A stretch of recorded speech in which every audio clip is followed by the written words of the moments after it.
Kung pagod ka ng umiyak, maghabol at mag-overthink, baka oras na para maintindihan mo kung ano talaga ang dapat mong gawin sa sitwasyon mo. I'm Coach Base, isang veteranong breakup specialist sa maraming taon na nag-aaral ng relationship psychology at nagbibigay ng specific advice based on your situation na walan, iniwan, or gustong mabawi ang ex nila after breakup. Our private coaching para sa seryosong gustong ayusin ang love life niya, message mo ako sa FB na nasa link na nasa comment section or yung link na nasa description.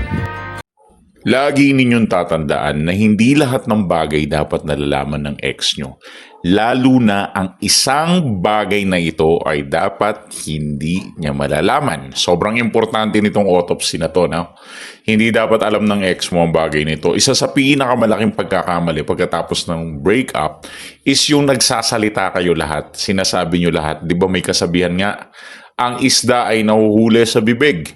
Kaya kung lahat ng sasabihin mo ay magko-compliment at magbibigay ng direksyon sa ex mo, magbibigay ng kaliwanagan, then mawawala yung mystery. So habang mas marami siyang nalalaman tungkol sa'yo, mas nagiging kaunti ang kailangan niyang isipin. Kasi nga alam na niya, ano pa bang iisipin niya? Wala na kang mystery, di ba? Saan ka nakakita ng puzzle na tapos na, kailangan pang punan or trabahuhin. Natural, hindi na niya pag-iisipan yung isang bagay na kompleto na tsaka absorbed na, di ba? Kumbaga, bigyan mo siya ng chance na mag-isip, bigyan mo siya ng chance na buuin yung jigsaw puzzle na yun. Hindi dapat lahat sinasabi mo. At merong isang bagay na hindi dapat basta-basta nalalaman ng ex mo. Ano yung bagay na to? Siyempre, hindi lang yan yung bagong trabaho mo or bagong phone mo, bagong sasakyan mo.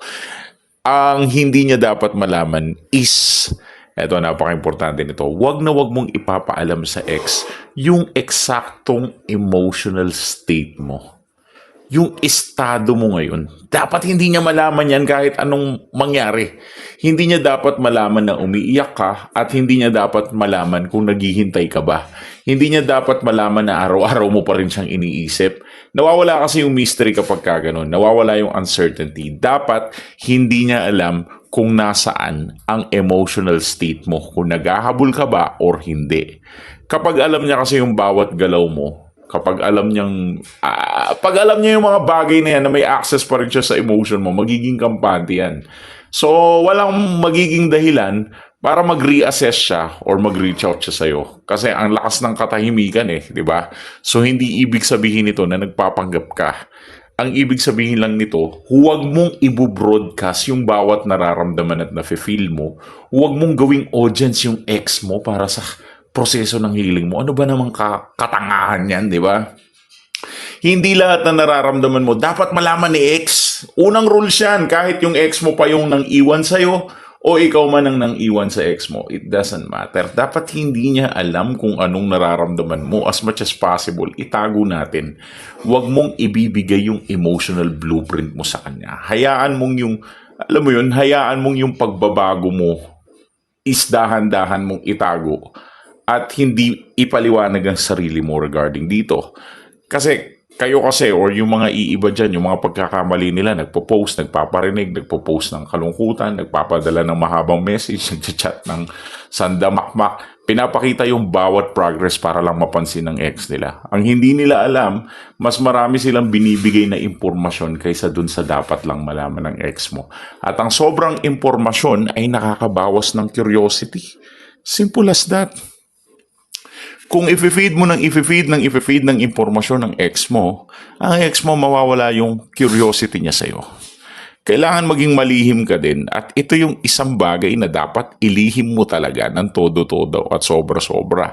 This is what we call silent advantage. Kapag hindi na niya alam kung masaya ka na ba, malungkot ka ba, may bago ka ba, kung iniisip mo ba siya, mapipilitan siyang punan yung mga puwang na yun gamit ang sariling isip niya. At ang mga tanong na walang malinong na sagot ay madalas bumabalik sa isip. So, sa madaling salita, mas mapapaisip siya sa'yo kapag binigyan mo siya ng dahilang mapaisip siya. At yun yung paraan na huwag kang magdadaldal or huwag kang magre-reveal ng mga bagay na yan. Huwag mong iparamdam sa ex mo ang emotional state mo kung nasaan ka na. Itago mo yun kasi sobrang importante nun. Yan yung pinaka magiging laman laman loob mo. Kapag yan nabuksan yan, masasaksak yan, yari ka na naman. 'Di ba? So that's what I'm pointing about this one.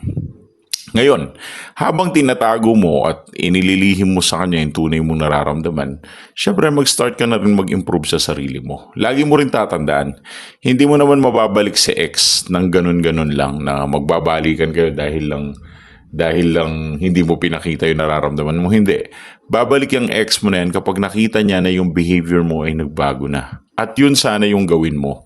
Kasi hindi mo naman kailangan itago yung pag-unlad mo. Pero wag mong gawing performance ang healing. Ibig sabihin, ang tunay na changes or pagbabago, hindi mo naman kailangan ipaalam sa lahat na nag-improve ka or nagbago ka na eh. Makikita yon sa paraan ng pamumuhay mo.